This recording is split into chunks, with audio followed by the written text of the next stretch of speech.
9వ వచనం. దయచేసి ఎవరైనా తీసి మనం చదవండి. సియోను నివాసులారా బహుగా సంతోషించుడి, యెరూషలేము నివాసులారా ఉల్లాసముగా ఉండుడి.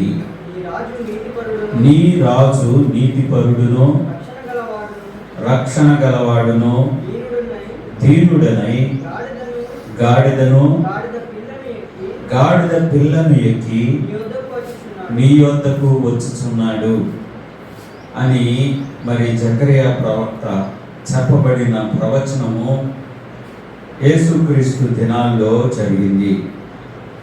కాబట్టి దాన్ని మత్తయి సువార్తలో మనం చదువుతాము. 21వ అధ్యాయము 5వ వచనం. 21వ అధ్యాయము 5వ వచనం. మత్తయి సువార్త 21వ అధ్యాయము 5వ వచనం. ఎవరైనా చదువుతారా? ఇదిగో నీ రాజు సాత్వికుడై గాడిదను భారవాహకపు పశువు పిల్ల అయిన చిన్న గాడిదను ఎక్కి నీ యొద్దకు వచ్చుచున్నాడని సియోను కుమారుతో చెప్పుడి. ఇది ప్రవచనం యొక్క నెరవేర్పు. యేసుక్రీస్తు ప్రభువారు ప్రవచనం యొక్క నెరవేర్పు. అయితే నీవు నేను ఏం చేయాలి అనేది చాలా ప్రాముఖ్యమైన విషయం. ఇది మీకు తెలిసిందే.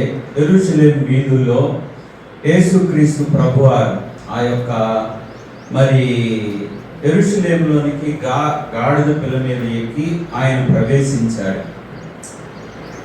ఏ వైపు నుంచి ప్రవేశించాడు? యెరూషలేము పట్టణము 12 గుమ్మాలు కలిగినటువంటి పట్టణం. దాని చుట్టూ కూడా ఏముంటుంది? ప్రాకారం ఉంటుంది. అయితే మీరు జాగ్రత్తగా వినండి. గాడిద పిల్లని ఏ ఊర్లో తీసుకున్నారు? చదివాను. బేతని అనే ప్రాంతంలో గాడిద పిల్లని తీసుకున్నారు కదా. అయితే యెరూషలేము పట్టణంలోకి సిటీలోకి వెళ్ళడానికి యెరూషలేము చుట్టూ ప్రాకారం ఉంది. ప్రాకారానికి ఎన్ని గుమ్మాలు ఉన్నాయి? 12 గుమ్మాలు ఉన్నాయి. అయితే ఏ గుమ్మంలో నుంచి వెళ్ళాడు?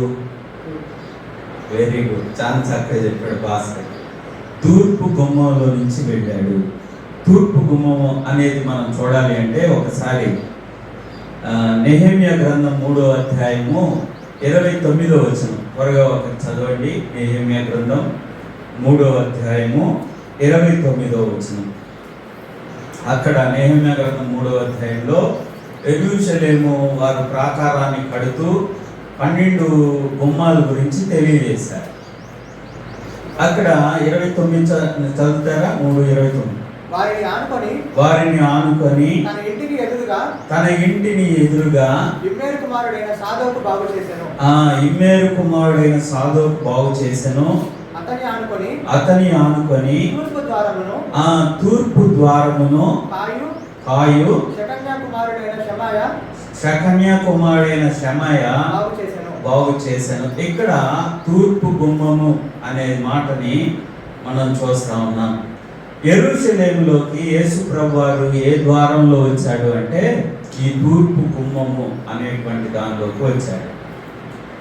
యెరూషలేములో ఉన్నటువంటి 12 గుమ్మాలు అవి చాలా ప్రత్యేకమైన గుమ్మాలు. ఒకవేళ ఏ గుమ్మంలో నుంచి ఎవరు వెళ్తారు అనేది మనకు అర్థం కావాలి అంటే నెహెమ్యా గ్రంథాన్ని మనం చదివితే అర్థమవుతుంది. మచ్చపు గుమ్మము అని, దార గుమ్మం అని, నీటి గుమ్మం అని, గుర్రపు గుమ్మం అని, ఇలాగూ మరి 12 గుమ్మాలకు 12 పేర్లు ఉన్నాయి. బందీ గృహపు గుమ్మం అని ఒకటి ఉంది. బందీ గృహపు గుమ్మం అంటే ఎవరైనా తప్పు చేస్తే ఆ బందీ గృహపు గుమ్మంలో నుంచి తీసుకెళ్ళి జైల్లో బంధిస్తారు. అంటే ఏ గుమ్మంలో నుంచి వెళ్తే ఏం జరుగుతుంది అనేది చాలా ప్రత్యేకమైనది. వాటిలో మొట్టమొదటిది గొర్రెల గుమ్మం. గొర్రెల గుమ్మం అనేది మరి ఆ గుమ్మంలో నుంచి వెళితే సరాసరిగా దేవాలయంలోకి వెళ్ళిపోతుంది అనమాట. దారి దేవుని యొక్క ఆలయంలోకి వెళ్తుంది. ఆ గుమ్మము బయట గొర్రెలు అమ్ముతూ ఉంటారు. గొర్రెలు, పావురపు పిల్లలు ఇవన్నీ అమ్ముతూ ఉంటారు. ఎందుకు అంటే పాత నిబంధన ప్రకారం దేవుని లోనికి వెళ్ళేటప్పుడు వారు ఏం చేయాలంటే ఆ గొర్రెల గుమ్మం దగ్గర ఒక గొర్రె పిల్లను కొనుక్కొని లోపలికి వెళ్ళి యాజకునికి దాన్ని ఇచ్చి అక్కడ బలి ఇచ్చి దేవునితో సమాధాన బలి చేస్తారు. అందుకని దాన్ని గొర్రెల గుమ్మం అన్నారు. అయితే యేసు ప్రభు వారు ప్రవేశించినటువంటి ఈ తూర్పు గుమ్మం దేని తెలియజేస్తా ఉంది అంటే, రాజులు తమ శత్రు దేశాల మీదకి వెళ్ళి యుద్ధం చేసి జయించి వచ్చేటప్పుడు ఖచ్చితంగా ఏం చేస్తారంటే తూర్పు ద్వారం మీదుగా, తూర్పు ద్వారంలో నుంచి సరాసరి రాజు పరిపాలించే భవనం దగ్గరికి వెళ్తారన్నమాట. అక్కడ పరిపాలన చేసేటువంటి బిల్డింగ్ ఉంటుంది. రాజు పరిపాలన కొలువు తీరి వారికి న్యాయం చెప్పేదానికి, తీర్పు తీర్చేదానికి. ఈ తూర్పు ద్వారము దేన్ని తెలియచేస్తుందంటే, రాజులు శత్రువులతో యుద్ధం చేసి జయము పొందినప్పుడు మాత్రమే, మళ్ళీ ఓడిపోయినప్పుడు ఆ గుమ్మంలో నుంచి రాకూడదు. జయించినప్పుడు ఖచ్చితంగా ఆ గుమ్మంలో నుంచి జయోత్సాహంతో వస్తారు. జయోత్సాహంతో వచ్చేటప్పుడు ఈ తూర్పు గుమ్మం దగ్గర ఏముంటుంది అని మనం చూసినట్లయితే అందరూ కూడా పూలు పట్టుకొని నిలబడతారు, ఖర్జూరపు మంటలు పట్టుకొని నిలబడతారు. వారు జయించి వచ్చినటువంటి రాజుకి మరి స్వాగతం చెప్తూ జయనాదాలు చేస్తూ హోసన్నా జయము అని అరుస్తూ ఉంటారు. కాబట్టి జయము పొందినటువంటి రాజులు ప్రవేశించేటువంటి గుమ్మం ఇది తూర్పు గుమ్మం. అయితే ఇప్పుడు యెరూషలేములో తూర్పు గుమ్మం ఉందా? ఏమండి, తూర్పు గుమ్మం ఉందా అని కానీ మీరు గూగుల్లో సెర్చ్ చేయండి, చూడండి. లేదు. ఇప్పుడు యెరూషలేములో తూర్పు గుమ్మం అనేది ఉంది, కానీ ఏం చేశారు తెలుసా? దాన్ని శాశ్వతంగా మూసేశారు. శాశ్వతంగా మూసేశారు. ఎందుకో తెలుసా? ఇశ్రాయేలీయులు అంటారు, మా మెస్సయ్య వస్తాడు, మా మెస్సయ్య వస్తే ఏ ద్వారం నుంచి వస్తాడు? ఈ తూర్పు ద్వారం నుంచి వస్తాడు. మమ్మల్ని రక్షించడానికి, మాకు రాజ్య పరిపాలన చేయడానికి మా మెస్సయ్య వస్తాడు అని అప్పుడున్నటువంటి అప్పుడు ఇప్పుడున్న ముస్లిమ్స్, పాలస్తీనియన్ ఆ ప్రాంతంలో ఉన్నప్పుడు వాళ్ళ రాజు ఏం చేశాడంటే, వీళ్ళ మెస్సయ్య శాశ్వతంగా రాకుండా ఉండడానికి ఏం చేశాడంటే తూర్పు ద్వారాన్ని క్లోజ్ చేసేసాడు. ఎట్లా క్లోజ్ చేశారంటే గోడ కట్టేశారు పూర్తిగా. ఆ గుమ్మానికి, ఆ ద్వారాలకి మధ్యలో పెట్టి అటు ఇటు బలంగా గోడ కట్టేశారు. గోడ కట్టి వాళ్ళకి ఒక నియమం ఉంది యూదులకి. ఏంటంటే శ్మశానాలు, శవాలు అంటారు కదా, కళేబరాలు వాళ్ళు ముట్టకూడదు. కళేబరాలు ఉండేటువంటి స్థలానికి చాలా దూరంగా వెళ్తారు, అంటే శ్మశాన వాటకి చాలా దూరంగా వెళ్తారు. అయితే ఒకవేళ పొరపాటున మెస్సయ్య వస్తాడేమో అని చెప్పి వాళ్ళు ఏం చేశారంటే ఆ గుమ్మానికి బయట ప్రక్క ఏం చేశారంటే శ్మశాన వాటిని నిర్మించారు. చనిపోయిన వాళ్ళందరినీ అక్కడ పాతి పెట్టారు. ఇలా ఇప్పుడు ఎట్టి పరిస్థితుల్లో కూడా ఎవరు రాడు, మెస్సయ్య లోపలికి రాలేడు. అది వాళ్ళ యొక్క జ్ఞానం. తర్వాత దాన్ని, ఆ ద్వారాన్ని కూడా చాలా మూసేశారు. శ్మశానం కట్టడానికి మట్టితో లేరు. దాదాపు ఇప్పుడు ఆ ద్వారం ఎలా కనిపిస్తుంది అంటే కొద్దిగా మాత్రమే కనిపిస్తుంది. ఎంత కనిపిస్తుంది అంటే సగానికి వరకు మూసేశారు. పెద్ద ద్వారం, దాదాపుగా మరి 2 అంతస్తులు ఎత్తుండేటువంటి ఆ ద్వారాన్ని సగానికి మూసేశారు. మరి ఎట్టి పరిస్థితుల్లో కూడా మెస్సయ్య అనేటువంటి వాడు ఆ ద్వారంలో నుంచి రాకూడదని యేసుక్రీస్తు ప్రభువారు యెరూషలేములో రాజులకు రాజుగా, ప్రభువులకు ప్రభువుగా ఆయన గాడిద మీద ఎక్కి వచ్చాడు. ఆయన మరి ప్రవచనం సెలవిచ్చినట్లుగా ఆయన వచ్చాడు. మరి మనం చూసినట్లయితే మనం కూడా దేవుణ్ణి ఊరేగించే వారిగా ఉండాలి. ఒక మాట చదువుకుందాం. కొలస్సీలకు రాసిన కొరింథీయులకు రాసిన 2వ పత్రిక 2వ అధ్యాయము 14వ వచనం చదువుదాం. చూడండి, కొరింథీయులకు రాసిన 2వ పత్రిక 2వ అధ్యాయము 14వ వచనం.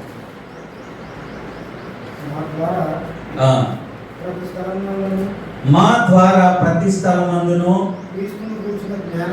క్రీస్తును గూర్చిన జ్ఞానము జ్ఞానం యొక్క సువాసనను కనపరుచుచు ఆయన యందు మనము ఎల్లప్పుడూ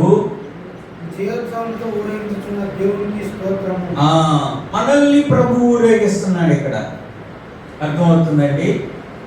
ఎవరిని? గాడిద వంటి మనల్ని ప్రభువు ఊరేగిస్తా ఉన్నాడు. జయోత్సాహంతో ఊరేగిస్తా ఉన్నాడు ఆయన. మరి మనం చూస్తూ ఉన్నాము, దేవుడు మనల్ని జయోత్సాహంతో ఊరేగిస్తూ ఉన్నాడు. నీవు నేను గాడిద వంటి వారము అయినప్పటికీ దేవుడు మనల్ని ఆయన సువార్త అనేటువంటి సువాసనను వెదజల్లటానికి నిన్ను నన్ను ఆయన కోరుకున్నాడు.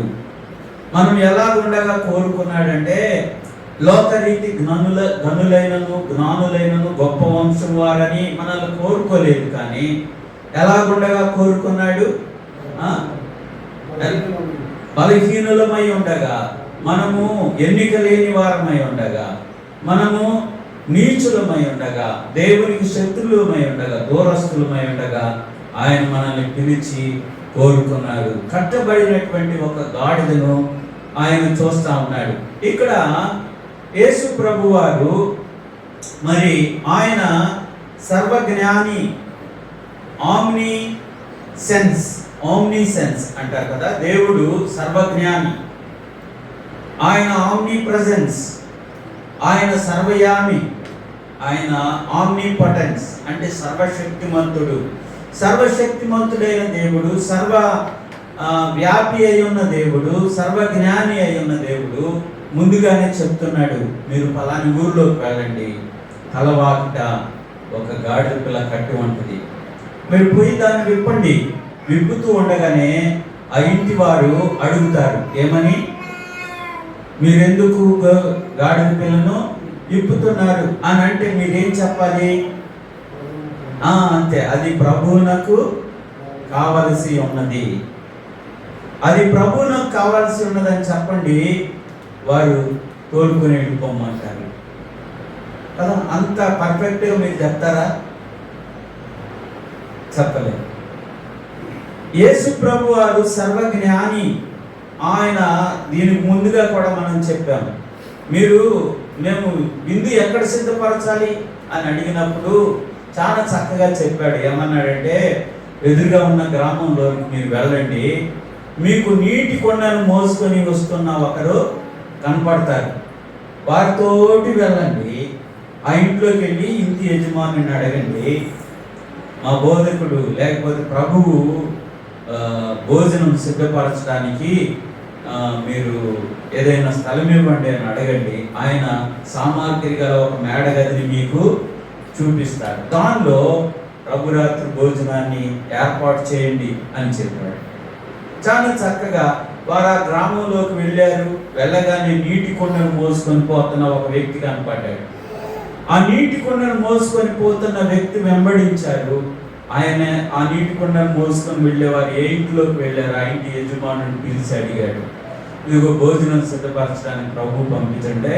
ఆయన పైకి తీసుకెళ్ళి మేడగది మీద సామాగ్రి గల ఒక మేడగదిని, దేవుని యొక్క సర్వజ్ఞానం, ఆయన జరగబోయే దాన్ని ముందుగా ఎలా చూసినట్లు చెప్పగలడో అనే విషయాన్ని మనం ఇక్కడ చూస్తూ ఉన్నాం. అయితే ఈ గాడిద కట్టబడింది అనే విషయాన్ని మొదటిగా చూస్తున్నాం.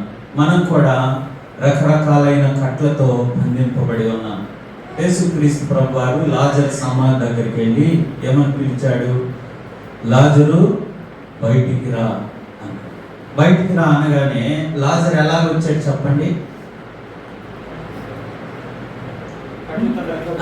ప్రేతల వస్త్రములతో కట్టబడిన వాడై వచ్చాడు. ప్రేతల వస్త్రాలు అంటే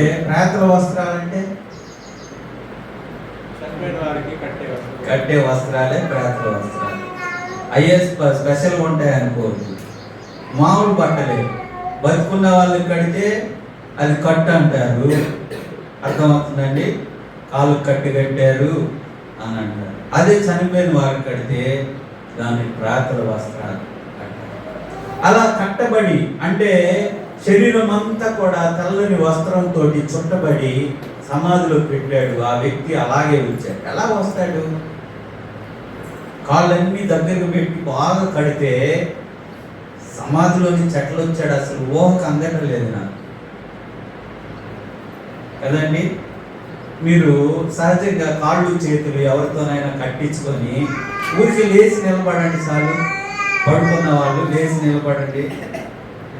ఇంపాసిబుల్, లేదు. కాళ్ళు చేతులు మొత్తం వద్దులేండి, కాళ్ళు చేతులు కట్టించుకొని పడుకొని లేచి నిలబడతామా? నిలబడలేము. కానీ ఆయన బయటకు వచ్చాడు సమాధిలో నుండి, ఆ యొక్క కేవ్లో నుండి, గుహలో నుండి బయటకు వచ్చేసాడు.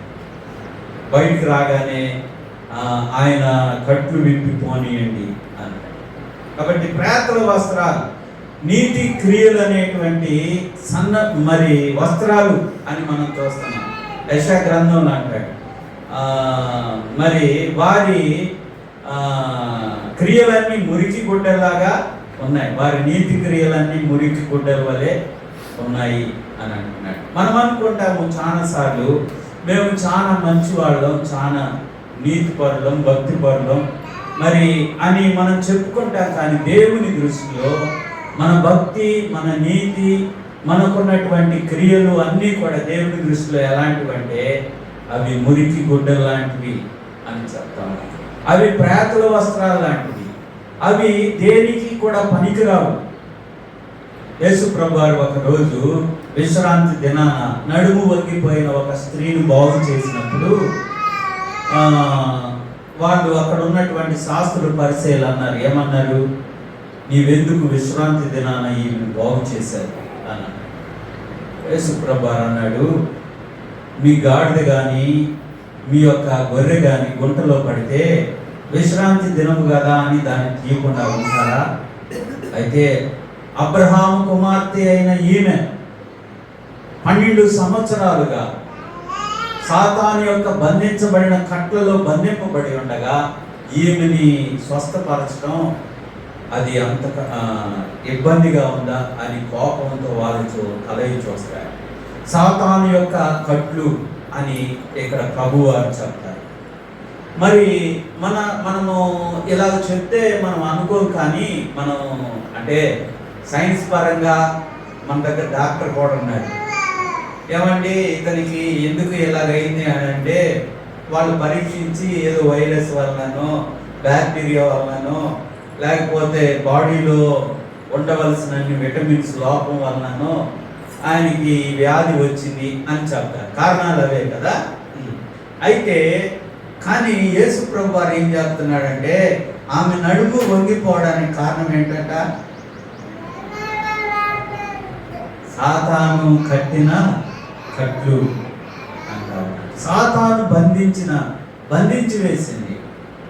కాబట్టి చాలా మందిని సాతాను ఏం చేస్తాడంటే కట్లు కడతాడు. దురలవాట్లు అనేటువంటి బంధకాల్లో బంధింపబడతారు. నేడు ఫోన్స్, మొబైల్స్, కొన్ని యాప్స్ మరి మనుషుల్ని ఆకర్షిస్తూ ఉన్నాయి, బంధించి వేస్తూ ఉన్నాయి.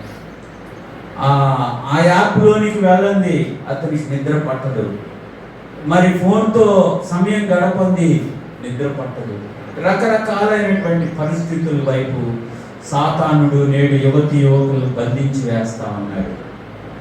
అయితే ప్రభు అలా కట్టబడిన వారిని విడిపించడానికి వచ్చాడు కదా. యెషయా గ్రంథంలో అన్నాడు, బంధింపబడిన వారిని విడిపించుటకును నలిగిన వారిని ఓదార్చుటకును నేను వచ్చి ఉన్నాను. సువార్త దీనులకు, పేదలకు సువార్త ప్రకటించడానికి నేను వచ్చాను అని చెప్తారు. కాబట్టి కట్ల నుండి, బంధింపబడిన కట్ల నుండి విడిపించడానికి ఆయన వచ్చాడు అనే విషయాన్ని మనం జ్ఞాపకం చేసుకుంటూ ఉన్నాం.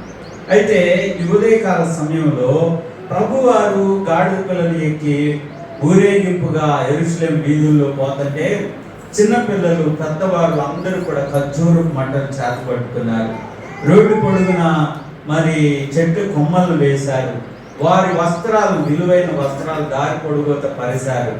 మరి ఆ గాడిద వాటి మీదుగా వెళ్తా ఉంది.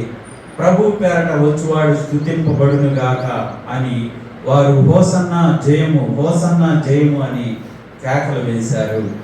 అలాగూ గాడిద ఎంతగానో మరి ఊరేగించబడింది అనే విషయాన్ని మనం చూస్తా ఉన్నాం. కాబట్టి క్రీస్తు ఆ గాడిద మీద ప్రభువుని మోసేటువంటి గాడిదలుగా మనం ఉంటే ప్రభువు మనల్ని ఊరేగిస్తాడు, మనల్ని ఘనపరుస్తాడు, గొప్పగా చేస్తాడు. అయితే ఈరోజు మనము బైబిల్ గ్రంథంలో ఉండే కొన్ని గాడిదలు జస్ట్ సింపుల్గా చాలా గాడిదలు ఉన్నాయి, కానీ 4-5 గాడిదలని జ్ఞాపకం చేస్తాను. వాటిని గురించి విన్నాను. చాలాసార్లు సేవకుడు అంటే దేవుని సేవకుడు ఎదుటి వారిని తిట్టడానికి మామూలుగా సహజంగా ఇళ్లలో కూడా ఎవరినైనా తిట్టడానికి ఎలా అంటాడు, పోరా అడ్డగాడుగా అంటారు కదా. అయితే చాలా మంది అంటారు, మా సేవకునికి కోపం వచ్చిందంటే ఈ వాక్యం తీసుకుంటాడు. ఏ వాక్యం? గాడిదల వాక్యం. గాడిదల వాక్యం తీసుకొని నువ్వు అట్టాంటి గాడిద, ఇట్టాంటి గాడిదని మమ్మల్ని తిడతాడండి అని కొంతమంది విశ్వాసులు చెప్తా ఉంటారు. అర్థమైందండి? ఇది ఎవరిని ఉద్దేశించి, ఎవరిని తిట్టాలని ఈ వర్తమానం చెప్పలేదు. యేసు ప్రభు వారిని మోసినటువంటి గాడిద, దాని జీవితం ధన్యమైంది. ఒకటి, గాడిద ఎలాంటిది అంటే ఒక మాట మనం చదవాల్సిందే. నిర్గమకాండం 13వ అధ్యాయము 13వ వచనంలో దేవునికి ఆ రోజుల్లో ఇప్పట్లాగా డబ్బులు లేవు. అర్థమవుతుందండి? దేవునికి ఏమి ఇచ్చేవారు? వాళ్ళ పండిన పంటలో దశమ భాగం ఇచ్చేవారు, వాళ్ళ పశువుల్లో దశమ భాగం ఇచ్చేవాడు. వాళ్ళకి మందలు ఉన్నాయనుకో, మందల్లో పిల్లలు పెడితే వాటిలో ప్రథమమైనవి, మేలైనవి తీసుకొచ్చి ఇస్తారు. గొర్రెలు మేపుతా ఉన్నాం, గొర్రె పిల్లల్ని ఇస్తారు. కోళ్ళు పిల్లలు పెట్టినాయి, వాటిలో కొంచెం పెద్దగా అయిన తర్వాత వాటి కోడిలో కొన్ని 10 కోళ్ళు ఉంటే ఒక కోడిని తీసుకొచ్చి దేవునికి ఇస్తారు. వారు పండిన పంటలు దేవునికి ఇస్తారు. ఒకవేళ నేనున్నాను అనుకోండి, నా బిజినెస్ ఏంటంటే గాడిదలు మేపటం, గాడిదలు కాయటం. మరి నా గాడిదలు కూడా పిల్లలు పెట్టినాయి, మరి 10 పిల్లలు పెట్టి వాటిలో ఒకటి నేను కూడా ఏం చేయాలి? దేవునికి ఇవ్వాలి. అంతే కదా. నా పని ఏంది? గాడిదలు మేపే పని.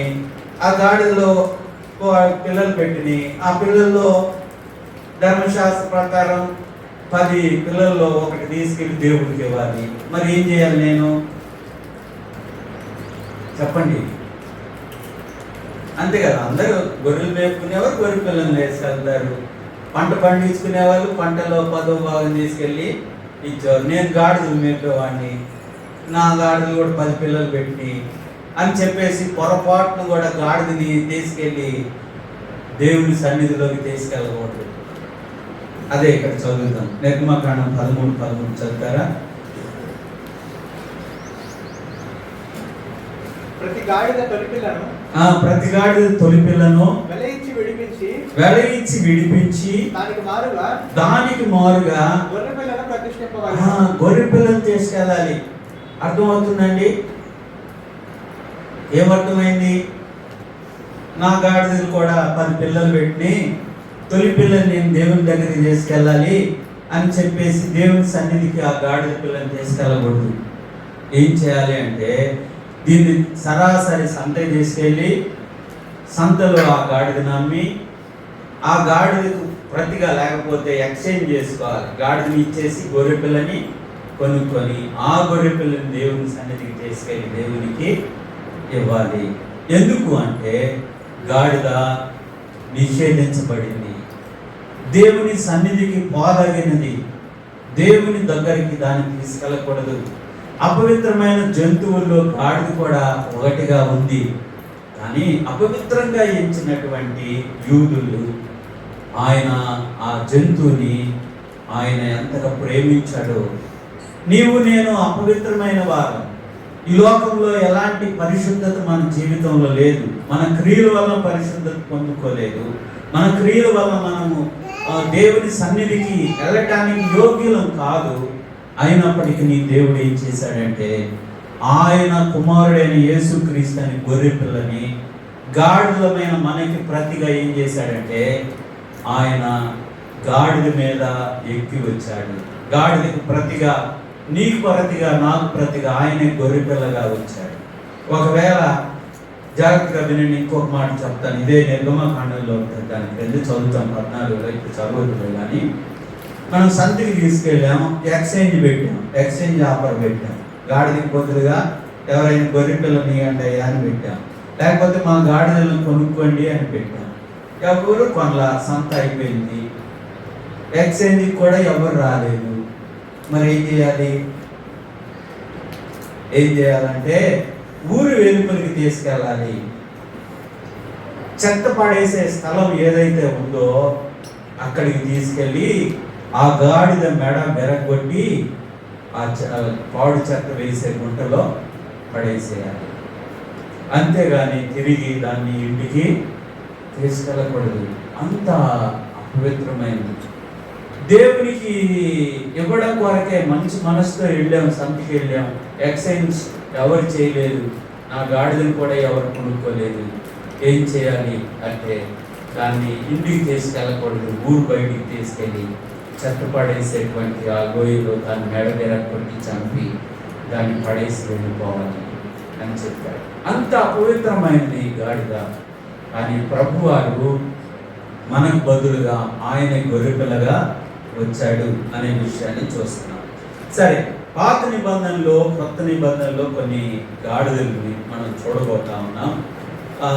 ఒకసారి ఆది కాండంలో మనం చూసినట్లయితే 49వ అధ్యాయము 4వ వచనం చదువుతారా? దానికంటే ముందుగా మరి 16వ అధ్యాయము 12వ వచనం. ఆది కాండము 16వ అధ్యాయము 12వ వచనం. అతడు అడవి గాడిద వంటి మనుష్యుడు, అతడి చెయ్యి అందరికిని అందరి చేతులు అతనికి విరోధముగా ఉండును. ఎవడు ఈ అతడు?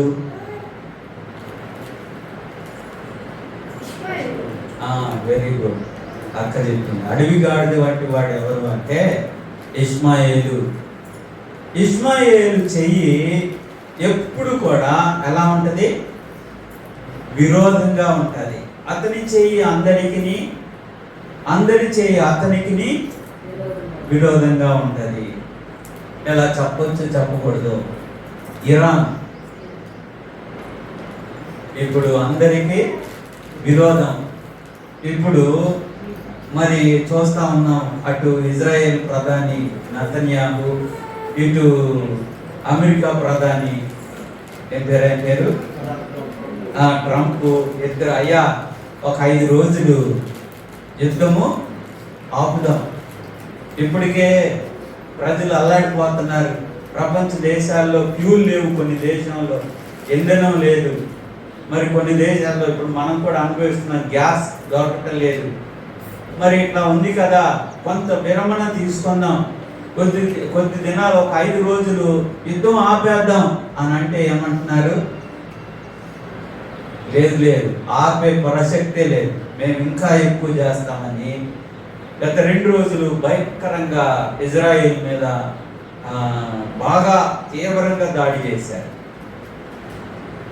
వాళ్ళు ఆపు అని అంటే వీళ్ళు ఆపము అంటున్నారు. మేము ఎంతటికైనా రెడీ. వాళ్ళ దగ్గర వాస్తవంగా యుద్ధం చేయడానికి కావాల్సిన సామర్థ్యం లేదు, సైన్యం లేదు. వారైనా కూడా మేము తగ్గం అంటున్నారు.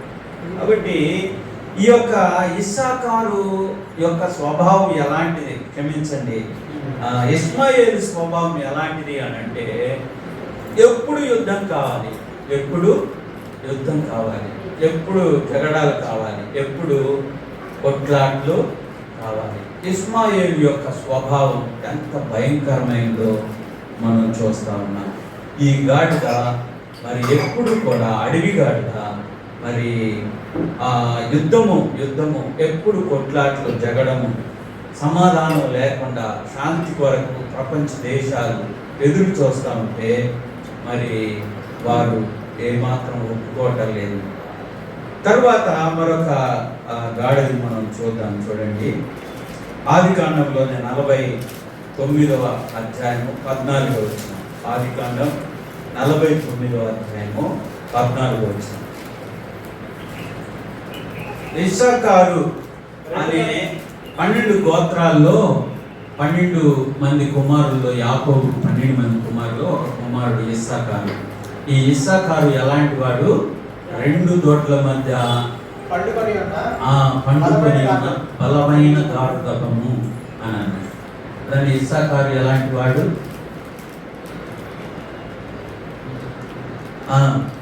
చెప్పాలి మీరు చెప్పడం కొరకు ఎక్కడ ఉన్నా చెప్తే చాలు. ఇస్సాకారు ఎలాంటి వాడు అంటే 2 దొడ్ల మధ్య పడుకున్న బలమైన గాఢతము. 2 దొడ్ల మధ్య ఉంటాడు అంటే కాపలా కాదు. కాపలా అయితే మంచిదే, అటు సైడ్ ఇటు సైడ్ కాపలా కాదు. వీడు ఎలాంటి వాడంటే గోడ మీద తిరిగి 2 దొడ్ల మధ్య ఉంటాడు. ఇక్కడ చర్చిలోకి వచ్చినప్పుడు అబ్బా ఈడంత విశ్వాసి ఎవ్వరు లేరు, అంత బాగా ఉంటాడు. తర్వాత లోకంలోకి వెళ్ళిపోతే వీడంత పాపి ఇంకొకటి లేడు అన్నట్టుగా జీవిస్తాడు అన్నమాట. ఇలాంటి స్వభావం మనలో కూడా ఉంటుంది. మనము జనాలకి భక్తిని నటించడం అనేది, జనాలు ఎదుట మన భక్తిని చూపించడం అనేది క్రైస్తవ లోకంలో 99 మంది అలాంటి వాళ్ళు ఉన్నారు. ఎంతమంది అండి? 100 మందిలో 99% మన భక్తిని ఎక్కడ చూపిస్తామంటే ఇశ్రాయేలీయుల్లో శాస్త్రులు పరిచయాలు కూడా వాళ్ళ భక్తి ఎక్కడ చూపిస్తారు చెప్పండి? సమాజ మందిరాల్లో, ఇంకోటి సంత వీధుల్లో కదా. జనాలు లేకపోతే వాడు అసలు బైబిలే చదవడు, ప్రార్థనే చేయడు. ఎవరన్నా చూస్తున్నారు అనుకుంటేనే పాట పాడతాడు, ఎవరన్నా చూస్తున్నారు వింటున్నారు అనుకుంటేనే ప్రార్థన చేస్తాడు, అప్పుడే బైబిల్ చదువుతాడు. అర్థమవుతుందండి? అది వేషధారణ, నటన అవసరం లేదు. కానీ మన సంఘాలు మనం ఏమి ఎక్కువగా చేస్తాము అని అంటే, ప్రభు కూడా చెప్పింది అదే, నీవు నీ గదిలోనికి వెళ్ళి తలుపు వేసుకొని రహస్యమందు చూస్తున్న నీ దేవునికి ప్రార్థన చేయండి అని చెప్పండి. కాబట్టి మనం ఏం చేయాలి అంటే, రహస్యంగా చూస్తున్న దేవునికి మన భక్తిని, మన విశ్వాసాన్ని, మన యొక్క మంచితనాన్ని, మన ప్రార్థనను ఆయనకి మనం తెలియచేయాలి. కానీ జనాలు నన్ను చూస్తున్నారా అన్నట్లుగా కాదు. 2 దొడ్ల మధ్య పట్టుకున్న బలమైన గాఢతము ఎవరు? ఇస్సాకారు. అడవి గాడిద, ఎప్పుడు కూడా జగడాల కొరకు ఎదురు చూసే గాడిద ఎవరు? ఇష్మాయేలు. ఇంకొకరిని చూద్దామా? సమయం అయిపోయింది, ఇంకా 45 అవుతుంది. 7 రకాల గాడిదలు ఇక్కడ రాశాను, కానీ అవన్నీ చెప్పడానికి సమయం లేదు. ఇంకొకటి ఉంది బిలాము గాడిద కదండి. ఇట్స్ ఎ గ్రేట్ గుడ్ అని చెప్పాలి కదా. చదువుదామా ఒకసారి? పేతురు పత్రికలో కూడా దాని విషయాలు చెప్పాడు. పేతురు రాసిన 2వ పత్రిక 2వ అధ్యాయం 16వ వచనం. మరొకరు సంఖ్యాకాండం 22:28. సంఖ్యాకాండం 22:28. మీకు తెలిసిన విషయాలు. ఈ మంచి గాడిద, ఇంత మంచి గాడిద అంటే హెబ్రీ నేర్చుకోవడానికి యూట్యూబ్లో నేను సెర్చ్ చేస్తా ఉన్నాను. హెబ్రీ భాష నేర్చుకోవడానికి యూట్యూబ్లో చూస్తా కొన్ని పదాలు, కొన్ని అక్షరాలు అని నేర్చుకున్నాను. నేర్చుకుంటా ఉన్నప్పుడు ఇంట్రడక్షన్లో మీరు హిబ్రూ నేర్చుకోవడం చాలా ఈజీ అని చెప్తూ ఆయన ఇంట్రడక్షన్లో ఏం చెప్పాడంటే, గాడిద కూడా హిబ్రూ మాట్లాడింది అని ఈ విషయాన్ని జ్ఞాపకం చేశాడు. గాడిద కూడా ఏం నేర్చుకుందంట? Hebrew language మాట్లాడిందంట. కాబట్టి చాలా సింపుల్, మీరు నేర్చుకోవాలి అంటే ఏం తొందరపడద్దు అని సంఖ్యాకాండంలో గాడిద ఆ రోజు ఆ ప్రవక్తతో మాట్లాడిన భాష హిబ్రూ లాంగ్వేజ్ అని ఆయన చెప్పాడు. అంతే, అక్కడి నుంచి బైబిల్లో ఏమి ఇది లేదు కానీ. సరే, ఇక్కడ మనం చూస్తే మొదటిగా పేతురు పత్రికలో చూద్దాం. చూడండి, పేతురు పత్రిక 2వ పేతురు 2:16 చదువుతారా?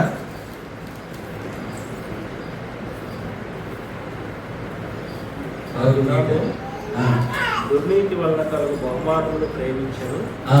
అయితే తాను చేసిన అతిక్రమం నిమిత్తము అతడు గద్దింపబడాడు. నోరు లేని గార్ధబము మానవ స్వరంతో మాట్లాడి ఆ ప్రవక్త యొక్క వెరితనాన్ని అడ్డగించింది. ఆ ప్రవక్త యొక్క వెరితనాన్ని అడ్డగించింది. ఇక్కడ ఎవరు అంటే బిలాము దుర్నీతి కొరకు బహుమానాన్ని ఆశించి వెళ్తా ఉన్నాడు. బారాకు అనేటువంటి రాజు ఇశ్రాయేలీని నాశనం చేయడానికి బిలాము అనే ఒక ప్రవక్తని పిలుస్తాడు. ఎందుకంటే బిలాము ఆ రోజుల్లో, బిలాము హెబ్రీడా కాదు, అతడు ఒక అన్యుడు. అంటే ఒక మాటలో చెప్పాలి అంటే,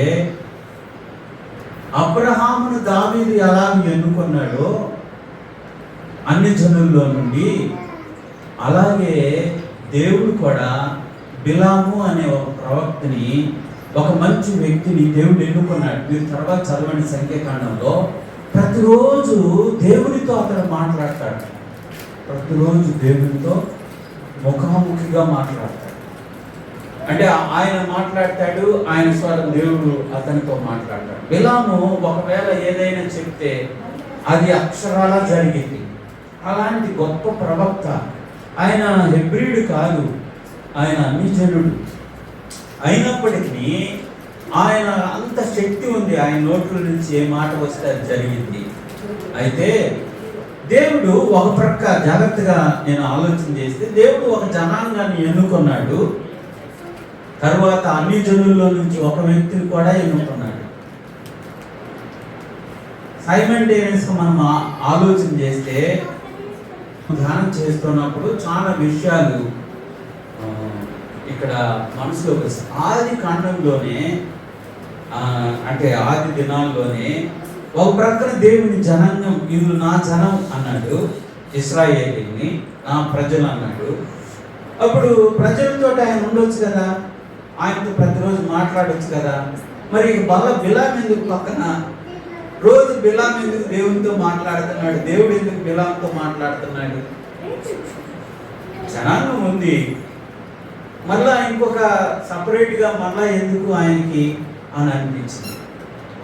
మరి ఎందుకు మీరు కూడా ఆలోచించిన చెప్పండి. తన జనులు ఉన్నారు, తన ప్రజలు ఉన్నారు, అబ్రహాం సంతానం ఉన్నారు, చక్కగా దేవుడు మాట్లాడతాడు వాళ్ళతోటి, వాళ్ళకి కావాల్సింది ఇస్తున్నాడు, అరణ్యంలో ఎంతో మేలు చేస్తున్నాడు, వాళ్ళని బాగా చూసుకుంటున్నాడు. కానీ ఏమైంది అని అంటే, ప్రభు అదే సమయంలో ఆయన నిన్న నేడు నిరంతరం కదా, అపోస్తలుల కార్యం 10వ అధ్యాయం, ఆయన అన్యాయస్తుడు కాదు, ఆయన ప్రేమించే వారిని ఆయన ఎన్నడూ కూడా నిర్లక్ష్యం చేయడు. ఇక్కడ అంటాడు కదా, అన్ని జనులకు ఆ యొక్క రోమియుడైనటువంటి 10వ అధ్యాయం, అపోస్తలుల కార్యం 10వ అధ్యాయంలో కొర్నేలియుతో పౌలు మాట్లాడుతూ, దేవుడు అందరినీ, యేసు ప్రభువు అందరికీ ప్రభు, అందరికీ ప్రభు అని చెప్తూ క్రింద చెప్తాడు. ఆయన అందరినీ ప్రేమించాడు అని అంటాడు. కాబట్టి ఆయన వెతికేవాడు. ఇశ్రాయేలీని దేవుడు ప్రేమించాడు, కానీ దేవుడు ఇశ్రాయేలీలు దేవుణ్ణి ప్రేమించలేదు. అర్థమవుతుందండి? అందువల్ల దేవుడు ఖచ్చితంగా ఆయన ప్రేమించే వారికి, ఆయన వెతికే వారికి ఆయన ఎన్నడూ కూడా దూరంగా లేడు.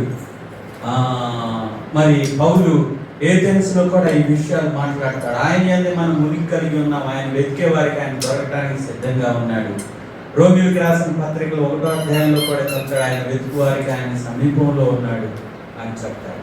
అయితే ఇక్కడ మనం చూస్తా ఉన్నాము, ఈ బిలాము ఏం చేశాడంటే దుర్నీతిని ప్రేమించి ఇశ్రాయేలును శపించడానికి గాడిద మీద ఆయన వెళ్తా ఉన్నాడు. దేవుడు ఏర్పరచుకున్న జనాల్ని, దేవుడితో సంబంధం కలిగిన మరో వ్యక్తి ఏం చేస్తున్నాడంటే, అప్పటికే 6 days ట్రైల్ అయిపోయింది ఏమంటే 6 days ట్రైల్ అయిపోయింది. ప్రతిరోజు వెళ్తున్నాడు, కొండ మీద బలిస్తున్నాడు, వాళ్ళ గురించి శాపపు మాటలు చెప్పడానికి నోరు తెరుస్తూ ఉంటే వారి గురించిన ఆశీర్వాద వచనాలే వస్తూ ఉన్నాయి, కానీ శాపంగా వాళ్ళని శపించడానికి ఒక మాట కూడా రావట్లేదు. బిలాము శపించడానికి వెళ్తాడు, కొండ మీదకి వెళ్తాడు, బలి అర్పిస్తాడు, బాగా దేవునితో సంబంధం కలిగిపోయి తన దేవుని యొక్క స్వాధీనంలోకి వెళ్ళిపోతాడు. దేవుని యొక్క స్వాధీనంలోకి వెళ్ళిపోయిన తర్వాత ఆయన శపించడానికి నోరు తెరుస్తాడు, కానీ ఇశ్రాయేలుని దీవించుకుని మొదలుపెట్టాడు. ఇది బాలాకి అర్థమైంది, కాదు నువ్వు అసలు బలి ఇవ్వద్దు, ఏమి ఇవ్వదు, నువ్వు ఊరికి కొండ మీద నిలబడి ఈరోజు ఊరికి నామకార్థిక బలి, నువ్వు అటాచ్ కావద్దు ఎవరితోటి, దేవుని ఆత్మతో నీ ఆత్మని కలిపి మాట్లాడాడు. నీకు చాలా బహుమానం ఇస్తా, వెండి ఇస్తా, బంగారం ఇస్తా, నువ్వేం చేయాలంటే ఇశ్రాయేలుని శపించాలి. అలా పూర్తిగా మనసులో తీర్మానం చేసుకొని ఆయన శపించడానికి బయలుదేరి వెళ్తా ఉన్నప్పుడు వరదూసి పెద్ద ఖడ్గంతో ఆ ప్రవక్తను చంపటానికి దేవదూత దారికి అడ్డంగా నిలబడ్డాడు. ప్రవక్తకి మాత్రం కనపట్టలేదు. దేవదూత, బలిష్ఠుడైన దేవదూత వరదూసి నిలబడ్డ వ్యక్తి కనపట్టలేదు. పో అని తరుగుతా ఉన్నాడు. ఇది దారిని పోకుండా ప్రక్కన పొలాల్లోకి వెళ్తాం. ఏ దారి నడవటం తెలీదా నీకు అని కోపంతో దాన్ని కొట్టాడు. చాలా మూర్ఖంగా కొట్టాడు, ఎంతగా అంటే ముమ్మారు కొట్టాడు. ఇక గాడిద ఏం చేస్తుందంటే నోరు మానవ స్వరంతో మాట్లాడుతుంది. ఏమని మాట్లాడుతుంది? సారి కన్నులు తెరిచి చూడు ముందేముందో, ఎందుకు నన్ను ఎట్లా బాధ పెడుతున్నావు? నేను నీ మేలు కొరకే ఆ ఖడ్గం నుంచి తప్పించడానికి నేను పొలాల్లోకి వెళ్తున్నా, నన్ను ఎందుకు కొడతావు అని చెప్పి గాడిద ఆ ప్రవక్తతో మాట్లాడినప్పుడు ప్రవక్త కళ్ళు తుడుచుకొని చూడగానే ఆ భూమి నుండి ఆకాశానికి పెద్ద వ్యక్తి నిలబడి ఖడ్గము వరలో నుంచి చూసి రెడీగా పట్టుకొని ఉంటాడు, ఇటు వస్తే అతన్ని చంపేయాలని. అయితే ఎప్పుడైతే ఆ గాడిద మాట్లాడిందో ఆయన ఆ దేవదూతను చూసి తాను పశ్చాత్తాపడి, అయ్యో దేవుడు ఏర్పరుచుకున్న ప్రజలు నేను ఎందుకు నాశనం చేయడానికి లేకపోతే శపించడానికి బయలుదేరాను అని పశ్చాత్తాపడి వెనక్కి వెళ్ళిపోతాడు. కానీ బిలాము తన మనసును మార్చుకోడు. అందుకనే ప్రకటన గ్రంథంలో అంటాడు, బిలాము వంటి బోధ మీలో ఉన్నది. ఏం చేశాడు తెలుసా బిలాము? ఆ తర్వాత చెప్తారు మీరు బిలాము ఏం చేశాడు. బిలాము అక్కడి నుంచి ఇంటికి వెళ్ళిపోయాడు. మరలా బారాకు వచ్చాడు. రాజు వచ్చి, నేను బహుమానం ఇస్తాను అన్నాను, ఎందుకు వెళ్ళలేదంటే జరిగిందంటూ చెప్పాడు. నేను బయలుదేరాను కానీ దేవదూత నన్ను చంపడానికి వచ్చాడు. అయితే ఇక లేదా, నేను నీకోసం కానుకలు కూడా తెచ్చాను, తీసుకో నువ్వు చేయలేవు కానీ ఏం చేయమంటావు? అది బిలాము బోధ. ఏంటంటే జాగ్రత్తగా వినండి, ఆ తర్వాత సంఖ్యాకాండం చదవండి. అది డైరెక్ట్గా కనపడదు కానీ రహస్యంగా బోధించాడు. ఏమని బోధించాడంటే, ఇశ్రాయేలీయుల దేవుడు పరిశుద్ధుడు, ఆయన అపవిత్రతని ఎంత మాత్రం సహించడు, మన భేదం ఉండదు. అపవిత్రత కనుక ఆయన చూశాడు అని అంటే ఇక నువ్వు పట్టిన అవసరంలా, నేను పట్టిన అవసరంలా, దేవుడే వాళ్ళని సర్వ నిర్మూలం చేస్తాడు. అయితే ఏం చేయమంటావు? ఇవేం లేదు. ఇశ్రాయేలీయులు యువకుల్ని మీరు పిలిచి విందు ఏర్పాటు చేయి, వాళ్ళకి చక్కగా భోజనం వడ్డించి, ఎవరితో అంటే అందమైన స్త్రీలతోటి వారికి భోజనం వడ్డింపచేయి, వారికి బాగా మత్తు పానీయం కూడా ఇచ్చేసి, వారు తిని త్రాగిన తర్వాత వారు ఏం చేస్తారంటే ఈ స్త్రీలతో పాపం చేస్తారు. వెంటనే దేవుడు ఏం చేస్తాడంటే వాళ్ళని చంపేస్తాడు, వాళ్ళంతటి వాళ్ళే నాశనం అయిపోతారు అని బిలాం ఏం చేశాడంటే బారాకు రాజుకి బోధించాడు. నేడు సంఘాల్లో ఇలాంటి దుర్బోధలు ఉన్నాయని ప్రకటన గ్రంథం 3వ అధ్యాయంలో బిలాము యొక్క బోధలు మీలో ఉన్నాయి అని చెప్తారు. కాబట్టి రహస్య బోధలు ఏంటి అని అంటే బిలాము యొక్క బోధ చాలా భయంకరమైంది. అది సాతానుడు నీకు నాకు బోధిస్తాడు. మీరే ఎలా నాశనం అయిపోవాలో చెప్తాడు. ఎవరు నాశనం చేయాలని అవసరం లేదు. అర్థమవుతుందండి? మనల్ని మనమే అపవిత్రతకు అప్పగించుకునేలాగా సాతానుడు ఏం చేస్తాడంటే మనల్ని ప్రేరేపిస్తాడు. అలాగ అపవిత్రతకు అప్పగించకుండా ఉండడానికి, శాపానికి వాళ్ళు గురి కాకుండా ఉండడానికి దేవుడు గాడిదను ఉపయోగించుకున్నాడు. అదే బిలాము యొక్క గాడిద గొప్ప ఉగ్రత నుండి, గొప్ప శాపాన్ని కల్పించాడు. కానీ బిలామును అందుకని దేవుడు సహించలేదు. కొత్త నిబంధనలో కూడా బిలాము మరి దుర్నీతి కలుపుకోమని ఆ రోజు రాత్రి వచ్చేసి ఆయన వెండిని బంగారాన్ని ఇస్తే చెవులో చెప్పేశాడు ఆయనకి, నువ్వు ఎలాగ ఏర్పాటు చేయి చాలు, వాళ్ళంతకు వాళ్ళే నాశనం అయిపోతారు అని చెప్పేసి. కాబట్టి ఎంత భయంకరమైన ఈరోజు సాతానుడు నీకు నాకు కూడా అదే చెప్తాడు. ఏం భక్తయ్యా, ఏం బాగుపడ్డారు, మీరు ఏం చేయరు, అందరిలాగా మీ ఫ్రెండ్స్ లాగా ఎంజాయ్ చేయరు, ఏం లాభం వచ్చింది మీకు, ఏంటి మేలేంటి అని అంటే తర్వాత ఏం చేస్తాడంటే మిమ్మల్ని పాపం వైపు, నాశనం వైపు ఆకర్షిస్తాడు. పాపము శాపం చేసేలాగా తాను మనల్ని ఆకర్షిస్తూ ఉంటాడు. కాబట్టి మనం కూడా జ్ఞానం కలిగిన వారిగా బిలాము గాడిదలాగా అడ్డుకోవాలి. బిలాము గాడిద ఎలాగూ శాపం నుండి ఆ యొక్క ప్రవర్తన అడ్డుకున్నదో అలాగే మనం కూడా ముందుకు సాగాలి. అయితే యేసుక్రీస్తు చివరి ఒక మాట మనం చదువుకొని ముగించుకుందాం. యేసు ప్రభువారి సిలువ శ్రమలు అనగా సిలువ మరణం పాపి విజయాన్ని ఇవ్వడం కొరకై, పాపికి మరి మరణము అనేటువంటి వాటము నుండి తప్పించడానికి సిలువ వేయబడక ముందు ఆయన ఎలాగూ గాడిద మీద యెరూషలేములో ప్రవేశించాడో అలాగే సాతాను యొక్క కబంధ హస్తాల్లో బంధింపబడి ఉన్న ఈ లోక రాజ్యాలన్నింటినీ జయించడానికి యేసుక్రీస్తు ప్రభువారు రెండోసారి ఆయన రాబోతూ ఉన్నాడు. ఎలాగ వస్తాడో ఒక మాట మనం చదువుకున్నాం చూడండి. ప్రకటన గ్రంథం 19వ అధ్యాయం 14 వచనం, ఆ మాట చదువుకొని ముగించుకున్నాం. ప్రకటన గ్రంథం 19వ అధ్యాయం 14 వచనం. పరలోకమందున్న సేనలు శుభ్రమైన తెల్లని నార వస్త్రములు ధరించుకొని తెల్లని గుర్రములెక్కి ఆయన వెంబడించుతూ ఉండేను. ఆయన కూడా తెల్లని గుర్రం మీద, పై వచనాల్లో మనం చూస్తాం, తెల్లని గుర్రం మీద ఆయన తెల్లని వస్త్రాలు ధరించుకొని వస్తాడు. ఆయన నొసటి మీద, ఆయన యొక్క తొడ మీద రాజులకు రాజు ప్రభువులకు ప్రభు అనే నామము రాయబడి ఉంది. ఆయన రాజులకు రాజుగా ప్రభువులకు ప్రభువుగా 1000 సంవత్సరాలు భూమి మీద పరిపాలన చేయడానికి తిరిగి ఏ యొక్క యెరూషలేములో ఉన్న తూర్పు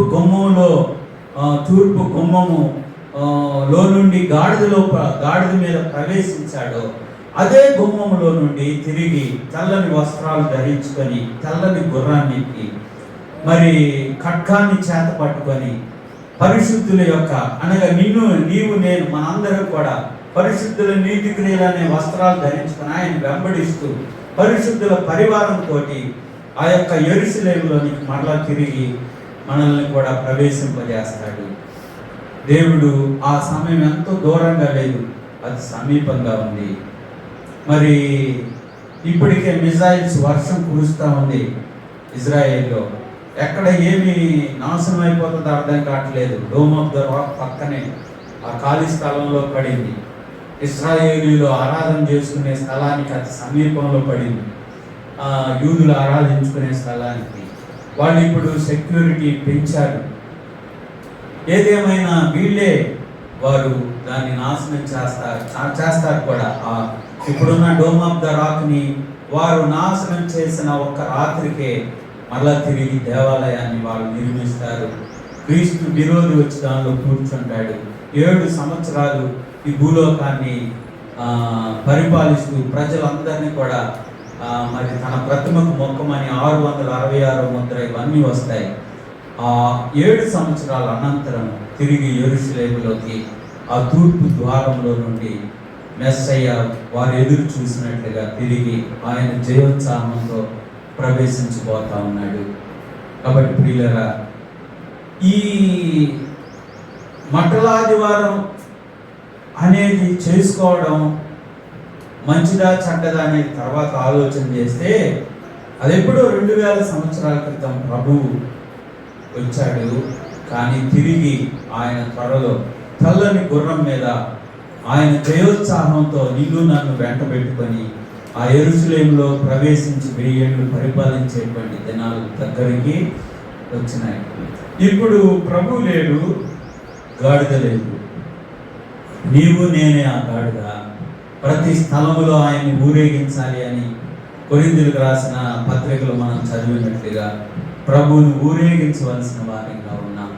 ఆయన యొక్క పరిశుద్ధతను, ఆయన యొక్క మహిమను, ఆయన యొక్క శక్తిని, ఆయన యొక్క ప్రభావాన్ని మనము ప్రజలకు కనపరచవలసిన వారిగా ఉన్నాం. అట్టి కృప దేవుడు మనకు అనుగ్రహించుగాక. ఆయన రాకడ దినాల్లో ఉన్నటువంటి మనము మన పరిశుద్ధతను మనం కాపాడుకుంటూ ప్రభు రాకడ కొరకు ఎదురు చూద్దాం. అట్టి కృప దేవుడు మనకు అనుగ్రహించుగాక. ప్రార్థన చేసుకుందాం. ప్రేమ నమ్మకం కలిగిన తండ్రి, ఇంకే వందనాలు స్తోత్రాలు చెల్లిస్తున్నాం. ఈ యొక్క ప్రభువా రాత్రి ఉదయకాల సమయంలో మీ సన్నిధిలో చేరి మిమ్మల్ని స్తుతించడానికి హోసన్న జయము అని చంటి బిడ్డల యొక్క స్తుతుల మీద దుర్గమును స్థాపించి ఆసీనుడు అయిన మా ప్రభువా మీకు స్తోత్రాలు. ఈ మధ్యాహ్న కాల సమయంలో మా స్తుతుల మీద మీరు ఆసీనులైనందుకై మీకు స్తోత్రాలు.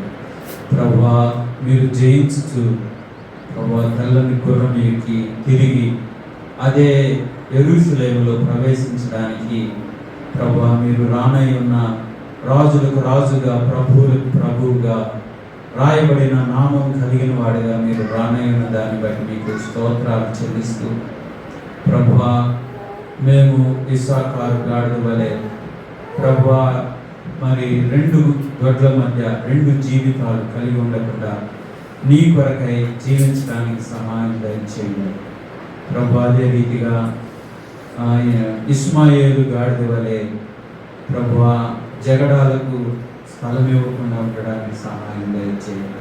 బిలాము గాడిద ప్రభువా దైవోగ్రత నుండి తప్పించిన గాడిదగా తాను నష్టపోయి కూడా దెబ్బలు తిని కూడా తన యొక్క ప్రవక్తను కాపాడిన గాడిదగా నేను చూస్తూ ఉన్నాను ప్రభువా. నేడు సమాజం మరి క్రైస్తవుల్ని మరి ఎంతో నష్టపరిచేదిగా ఉంది. అయినప్పటికీ నీ ప్రభువా మేము లోక క్షేమాన్ని, ప్రజల యొక్క క్షేమాన్ని కోరేవారిగా ముందుకు సాగడానికి, బిలాము గాడిద వలె మేము కొనసాగడానికి మీ దర్శనాన్ని, మీ పిలుపును, మీ ఏర్పాటును గుర్తెరిగి సమాజ యొక్క శ్రేయస్సు కొరకు ప్రభువా ప్రజల రక్షణ కొరకు ప్రార్థించే వారిగా, పాటుపడేవారిగా ఉండడానికి కృప చూపి సహాయం దయచేయండి. యేసుక్రీస్తు వారి పరిశుద్ధమైన నామములో ప్రార్థించి వేడుకుంటూ ఉన్నాము తండ్రి. ఆమేన్. అందరికీ వందనాలు.